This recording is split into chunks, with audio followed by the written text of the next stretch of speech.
Bonsoir et bienvenue pour le dernier Mimi de l'année, le premier Mimi d'ailleurs trimestriel, hein, parce qu'on a changé de formule, vous le savez. Donc ça sera le dernier de l'année 2023 et le premier trimestriel d'une longue série. Bonsoir Jérôme. Salut Antoine, je suis content de te voir. Ben oui, hein, Hein. ça faisait un petit moment qu'on s'était pas vu. C'est vrai. On est aussi super content que vous soyez là ce soir avec nous. Alors, on vous a préparé vraiment une très, très grosse émission. Elle sera d'ailleurs tellement grosse qu'au final, on va la découper en trois, mais ça sera les trois en continu. Donc, restez bien jusqu'au bout de cette grande émission. Ce soir, Jérôme, au programme, qu'est-ce qu'on a? Oula, plein de choses. Bah écoute, on a Stéphane Royer qui va venir parler un petit peu d'ufologie avec nous. C'est ça, on va, avec Stéphane, faire la rétrospective de ce dernier trimestre en termes d'actu UFO. Mhm. Donc voilà, on a passé un bel enregistrement avec Ouais, Stéphane, vous très verrez. sympa. Et on a aussi Demian qui va venir nous présenter son livre Super Conscience et Résonance événementielle. Un très très bon livre. Ouais, très bon livre. On a passé plus d'une heure et demie avec Damien. Ah oui. Eh bah oui, gros bavard, mais non, mais c'est super intéressant. Il Mm. a sorti vraiment une petite perle, ce livre, je trouve. Ça explore plein de sujets avec une nouvelle approche qui est vraiment, moi, je trouve ça, voilà, ça a résonné. Bah, tu vois, dont le titre Résonance. Moi, ça a résonné en moi. Exactement. Donc ça sera dans la troisième partie de l'émission. Et on va commencer cette première partie d'émission avec une visite en immersion, parce qu'on a décidé maintenant, comme on a monté un format trimestriel, donc on a un peu plus de temps pour pouvoir faire des choses un peu plus poussées. C'est ça. Voilà, On avait dit qu'on misait plus sur la qualité que la quantité. exactement. Et donc du coup, on est parti sur Gisors. Alors, sur Gisors, vous allez vite comprendre pourquoi ceux qui sont férus de mystères et d'inexpliqués, c'est l'une des grands mystères des Templiers. Mhm. Et ben, Gisors, on devait rencontrer un spécialiste d'ailleurs, Thierry. Garnier. Voilà, Et ça s'est pas fait, malheureusement. il nous a planté. Ah, on peut Ça le arrive, dire. ça arrive. Voilà. Donc, du coup, on a un petit peu improvisé, mais ça va, on n'est pas complètement pris au dépourvu avec Jérôme. Vous allez voir, on vous a fait des images exceptionnelles. En plus, c'était un samedi matin, il faisait très froid, donc il n'y avait personne dans le parc. C'est clair. On avait le Hein. parc pour On nous. avait le parc pour nous. Mhm. On a fait voilà, des captations plutôt sympas. On a essayé de creuser un peu le sujet. Après, si vous voulez plus vraiment en savoir sur Gisors, eh bien, moi, je vous conseille d'aller voir une des vidéos qu'a faite un de tes invités, un de tes derniers invités. Jean-Patrick Portal, ouais, Voilà. qui étudie pas mal de dossiers sur Gisors, qui explique un petit peu la genèse de l'histoire. D'ailleurs, on en parle un petit peu sur le terrain quand on est tous les deux. Mais c'est vrai que Jean-Patrick a bien creusé le sujet et vous pouvez aller voir sur sa chaîne. Ça s'appelle Les Mystères de l'Histoire. Si vous voulez en apprendre un petit peu plus sur Gisors et son mystère. Voilà. Bien, écoutez, mettez vos doudounes, vos bonnets, vos gants. Oui, il caillait ce matin-là. Et puis, eh bien, on fait donc un petit détour sur Gisors. Ça se passe en Normandie. Et voilà, on va passer un bon petit moment ensemble, une quinzaine de minutes. Et on se retrouve juste après.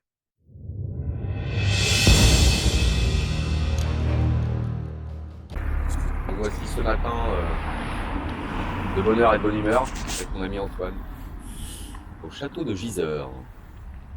On va un petit peu aller découvrir ce lieu qui a fait couler tant d'encre par rapport au mystère des Templiers. Eh oui, les Templiers sont parmi nous. Les Templiers sont parmi nous. Sont-ils encore parmi nous, Antoine? C'est ce qu'on va voir. Donc, bienvenue à Gisors en ce mois de décembre 2023. On a mis les bonnets, les gants. Il y a un peu, mais on a la chance d'avoir un beau ciel bleu. On n'est pas en studio. Non. Alors déjà, très belle entrée hein, quand. Alors, on va pas pouvoir visiter malheureusement le château. Il est fermé aux visites du mois de décembre au mois de février. Mhm. Mais on va pouvoir en faire le tour. Alors, et voilà. apprécier déjà les structures. On va essayer de vous raconter un petit peu ce qu'on en sait hein, de ce château de Gisors. Alors moi déjà, ce qui m'impressionne, c'est cette entrée là, qui donne sur rien. Oui. Hein, pourquoi? Alors c'est un petit peu ici que tout a débuté. Alors l'histoire, on va refaire un petit historique. C'est dans les années 1920 qu'une personne travaillait ici, Gérard Lemoy. C'était un peu le... Roger, pardon. Roger Lemoy. Si je commence à me tromper déjà. Roger Lemoy. Qui en fait était un petit peu le gardien du lieu, il servait de guide, un peu homme à tout faire, hein, c'est ça? C'est ça. Ce château ensuite a été réquisitionné par l'armée allemande pendant la Seconde Guerre mondiale. Apparemment, ça a servi de base pour faire la réparation des chars d'assaut et entreposer de l'essence. Et puis, au sortir de la Seconde Guerre mondiale, on ne sait trop pour quelle raison, ce fameux Roger Lemoy décide d'entreprendre des fouilles. Tout seul. Hein. Oui, bah, il a peut-être eu des infos. Peut-être, c'est ça. Voilà. Donc voilà, il sort la pelle et la pioche, comme on dit. Et puis il commence à creuser des galeries. Il a commencé en 44, je crois. Ouais. C'est en 46 qu'il fait ses... Et en 46, c'est ça. Il décide d'aller voir la mairie de Gisors. Expliquer qu'en fait, il a trouvé sous le donjon là que l'on voit, sous cette motte. Sous la motte, ouais. Dans la motte de terre, sous le donjon, il aura découvert une grande salle. Alors, selon ses dires, c'était assez imposant. Hein. Une chapelle même. Il ouais, a appelé ça, avec, la chapelle Sainte-Catherine, je crois. Avec un toit voûté, etc. Et dans laquelle, bonjour, on a un ami qui nous suit. Bonjour. Oh bah oui. Et donc, selon ses dires, voilà, une espèce de chapelle souterraine dans laquelle il y avait des sarcophages de pierre, mais aussi des coffres, qualifiés même d'armoires de 2,50 m de long, 1,80 m de haut, comme des armoires couchées un petit peu. C'est ça, 30. Une trentaine. Voilà. Une trentaine c'est même pas une trentaine, c'est le chiffre exact, c'est effectivement 30 coffres, alignés 10 par 10. Et c'est vrai que moi, quand j'ai lu ça, je me suis dit, bon, c'est des coffres, je vois le coffre en bois, etc. Donc déjà, c'est des coffres métalliques. C'est ça. Surprenant. Et comme tu le dis, la taille, c'est 2,50 m couché et en hauteur 1,80 m. 1,80 m. Donc c'est 60 de largeur. Oui, c'est des coffres, quoi. C'est des casiers. Voilà. Alors, qu'est-ce qu'il y avait dans ces coffres? Ça, c'est tout mystère. Il n'y a que Lemoy qui le sait. En tout cas. Voilà. Alors, donc la mairie de Gisors fait venir, je crois à l'époque c'était des pompiers, qui ont justement exploré la galerie, c'est le fameux tunnel qu'avait creusé c'est ça. Roger Lemoy. Il y a un sapeur-pompier en fait qui descend avec lui. Le truc c'est qu'on s'imagine les galeries, des gentilles galeries bien étayées, etc. Non, lui il a fait un trou, il a fait un puits. Très dangereux. Très dangereux dans lequel il a fallu descendre et ensuite il y avait un petit, on va dire à plat, et ensuite ça redescendait dans un trou. Et même le sapeur-pompier qui était avec lui, donc c'est aguerri et dit ça craint. Bon, je rappelle sapeur, c'est historiquement les sapeurs, c'était des gens qui venaient dans les châteaux saper les fondations pour faire écrouler les murailles. Donc bon, c'est leur métier, ils savent. Ils sont aguerris à faire de la spéléo, etc. Mais même là, le pompier... il a dit non, c'est pas bon, ça. C'est trop dangereux. Il a un peu flippé, donc il n'a pas été jusqu'au bout. Il aurait lancé un caillou qu'il aurait effectivement entendu rebondir avec un écho. L'écho que ferait une grande salle. Exactement. Alors ensuite, l'histoire veut que justement, alors je crois que c'est à ce moment-là un petit peu qu'intervient Gérard Dosset, Pierre Plantard. Je crois que c'est un petit peu, alors c'est tout le mystère des priorations.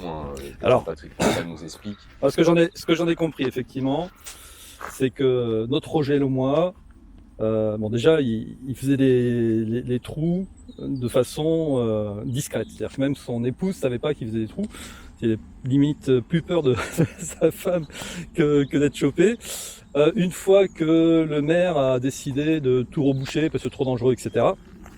Bon mais ça a mal tourné pour Lemoy. Il s'est séparé et puis il a été viré tout simplement de son poste de gardien. Donc il a été faire des petits boulots à droite à gauche de fermage. Et à cette époque, il y avait un journaliste, je crois qu'il était journaliste, de Sède, qui s'est installé en Normandie parce qu'il voulait fuir Paris, il n'en pouvait plus de la région parisienne. Et donc, il a été toqué à sa porte pour voir s'il n'avait pas un emploi. Et c'est comme ça qu'ils se sont rencontrés, par le pur Hasard. hasard. Ou pas. Parce que le hasard existe. Bon. Et oui, donc Gérard de Sède prend connaissance de cette histoire que Roger Lemoine lui conte, et donc s'intéresse grandement à ce mystère. Qu'est-ce qu'il pouvait y avoir sous cette butte? Et je crois que c'est à ce moment-là qu'il sort un livre, le fameux livre Les Templiers sont parmi nous. Exactement. Donc un livre qui a un succès.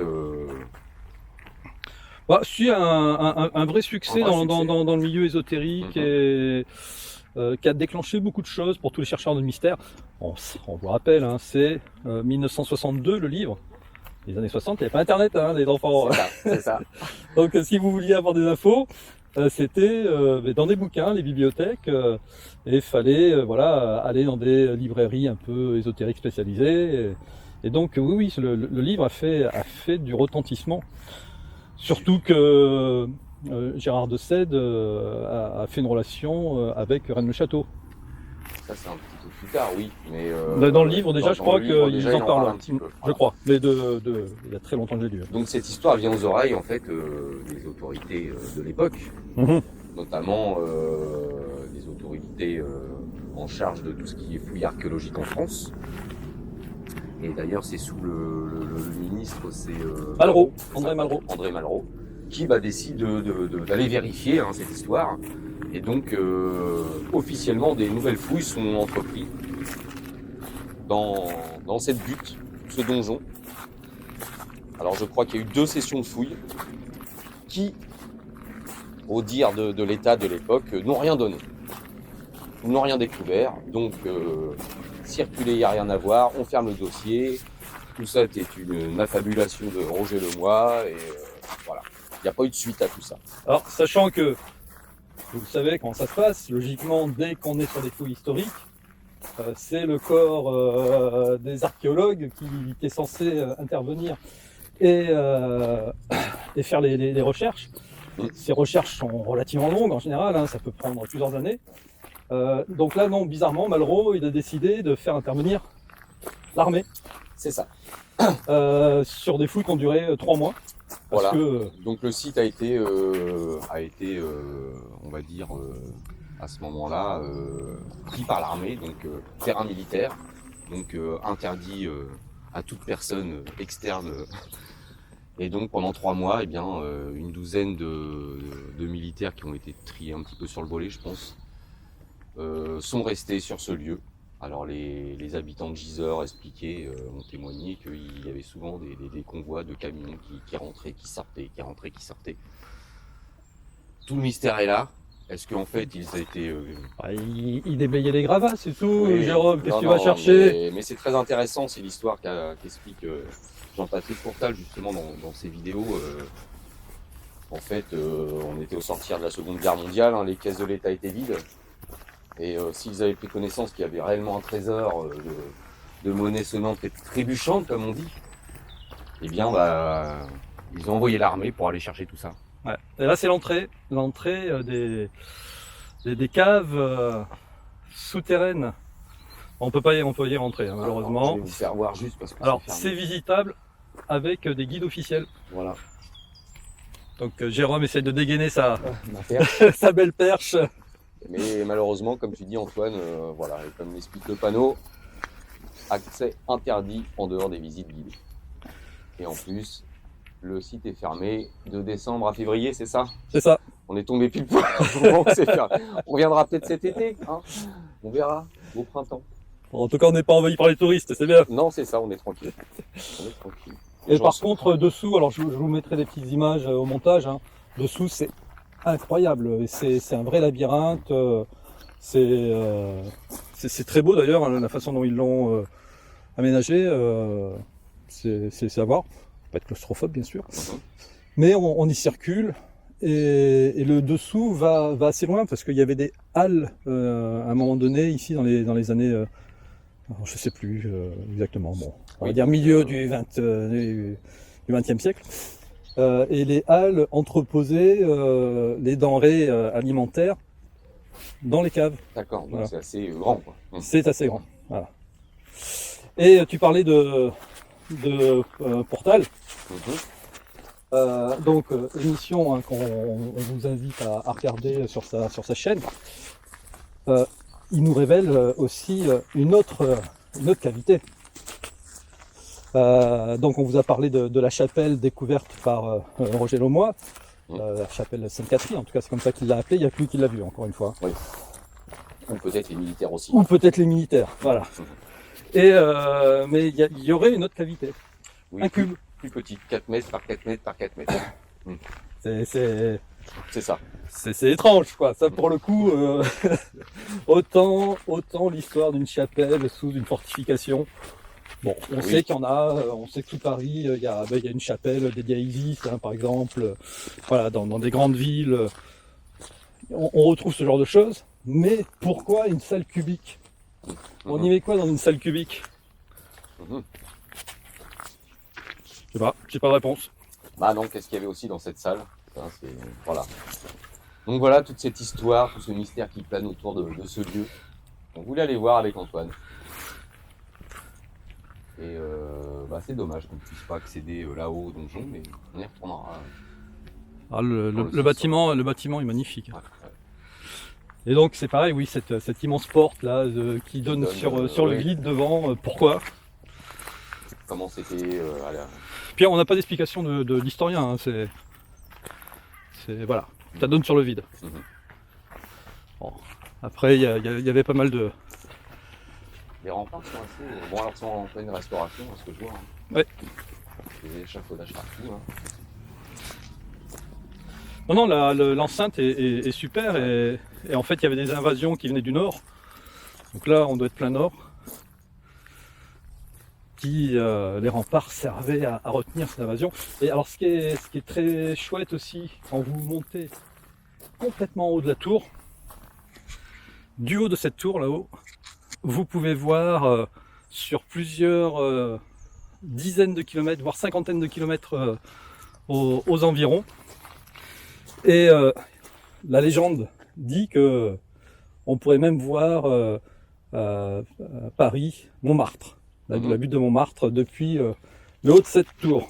Donc voilà, le trésor des Templiers, cette porte en bois au pied de la motte. Glacière construite au XIIIe siècle, au XVIIIe siècle. Alors ça c'est la glacière. C'est l'objet de nombreuses légendes. Une rumeur évoque un trésor templier caché sous la motte. Ah, c'est lui, monsieur Laumois? Voilà, c'est lui, monsieur Laumois. Ah, c'est ça. D'accord. Il a été un petit peu abîmé par nous, c'est dommage. Et voilà cette porte. Une glacière à l'époque, hein, ça servait de congélateur. Hein. C'est ça. L'hiver, ils allaient chercher de la glace sur des plans d'eau, des étangs. Ils stockaient tout ça dans un endroit bien hermétique pour stocker la nourriture pendant les périodes chaudes. Une belle construction quand même. Ouais. Là-haut, on doit avoir une sacrée vue. Donc on doit être à une cinquantaine de kilomètres de Paris, je pense, à vol d'oiseau. Oui, donc là, comme on est sur les hauteurs. On est dans le Vexin. Les hauteurs du Vexin, c'est clair qu'on doit avoir une belle vue bien dégagée. Alors ce qui est drôle quand même, c'est qu'on est en Normandie avec Jérôme, mais on n'était jamais venu ici. Quoi. Non, moi c'est la première fois que je mets les pieds à Gisors. J'ai entendu cette histoire il y a déjà pas mal de temps et bon, mieux vaut tard que jamais, Antoine. Hein, voilà. Bah, exactement.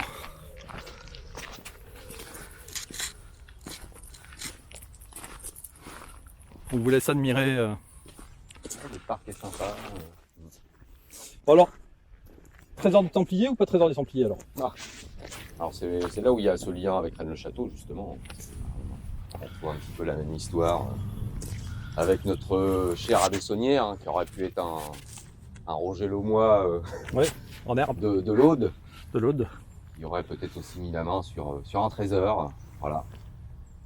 Parce que c'est vrai que quand les spécialistes creusent un peu le sujet. Il y a cette histoire de 3 chariots qui auraient été amenés, qui seraient arrêtés ici. Alors c'est pareil, les chariots, si on décrit les 10 coffres qu'il y avait, ils devaient aussi être balèzes pour pouvoir mettre. C'était des gros chariots. C'était des gros chariots, hein, c'était Oui, parce que c'était là, pas la quand petite on charrette. parle Quoi. de 30 coffres de 2,50 m de long, De 10 coffres. 10 coffres. Non, 30, ouais, oui, pardon, 30, oui, 30 coffres, t'as raison. Ouais, donc non, tu mets pas ça sur 3 petits chariots, quoi. Non, Hein, non, non. on est d'accord. Il parle aussi de sarcophages en pierre. Hein. Il y aura une dizaine de sarcophages en pierre et 30 coffres métalliques. D'accord. Bon, alors dans l'option où ce serait l'État français qui aurait mis la main sur le magot. Bah, ils ont tout fait fondre, ils ont fait des lingots pour renflouer les caisses de l'État. Après la guerre. Après la guerre. Sachant que nos amis américains avaient piqué leur à tout le monde. Ils n'ont pas voulu le rendre, ils ont voulu rendre ça en dollars. De Gaulle, il n'était pas d'accord. Alors ça, c'est aussi une autre histoire dans l'histoire. C'est pas idiot, hein. Et donc, il fallait quand même renflouer les caisses de l'État en or. C'est la base de l'économie de chaque pays. Donc, évidemment que là, si on a mis la main sur un trésor voilà, avec ce métal précieux, il devait y avoir pas mal de kilos, à mon avis. On a pu renflouer les caisses de l'État français grâce à ce qu'il y avait sous cette motte. Merci Roger Lemoy qui a fini dans la pauvreté en plus ce pauvre monsieur. C'est ça. Hein. Il a fini, il est mort au Petit Nanterre. C'est un hôpital où on prenait soin des indigents sur leur fin de vie. Ce qu'on appelait les clochards à l'époque. C'est ça. Donc voilà, ce clochard. Ce clochard milliardaire. Le pauvre clochard milliardaire. Le clochard au milliard. Après le curé au milliard, le clochard au milliard. On a un beau soleil. C'est cool. Donc voilà, on a fait le tour de cette motte. De la grande motte. La grande motte de Normandie. Ah tiens, pour finir, avec les chèvres là, juste derrière, on voit, c'est l'église Saint-Germain, ou Saint-Gervais. Saint-Gervais. Saint-Gervais. Voilà, ouais, ils sont pas bêtes, ils ont mis des chèvres pour entretenir le terrain. Ah, ça sent, hein. Ça sent. Ça sent. Salut les filles. Il y a de la biquette là. Il y a de la biquette. Ça c'est classe. Bonjour. Bonjour, est-ce que vous pourriez nous en dire un peu plus sur Roger Lemoy, s'il vous plaît? Non, madame? Bon, tant pis. Écoute, c'est pas bête. Des chefs pour entretenir la motte. Ok Jérôme, écoute, voilà notre petit tour de Gisors. Bah ouais, notre petit périple un samedi matin. Ah, j'espère que ça vous a plu. Et on essaiera de refaire un peu comme ça des excursions en Normandie, parce qu'il y a vraiment pas mal de choses à voir dans notre région. Et voilà, on va se quitter avec nos copines.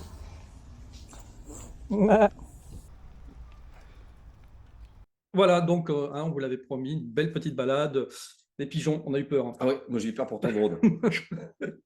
On est tombé sur les protecteurs du donjon là, quand ils ont vu le drone arriver. Ah ouais, là c'était un peu compliqué, mais bon, ça s'est bien passé. Donc voilà, la prochaine fois, on verra où est-ce qu'on vous emmène. On a déjà nos petites idées. Ça sera peut-être sûrement Étretat. Oui. Voilà, avec Stéphane Levacher, mais on vous en parlera dans le premier Mimi de 2024, le premier qui se passera donc sûrement au mois de mars, je pense. Eh bien, Jérôme, ce que je vous propose, c'est qu'on arrête là cette première partie, donc elle est en 3 parties, et on se retrouve juste après pour cette fois-ci notre rendez-vous avec Stéphane Royer. Et puis, on va aussi vous présenter nos propres news et les nouvelles que l'on a voulu traiter pour ce dernier Mimi de l'année. Allez, à tout de suite. Ciao, ciao. Ciao.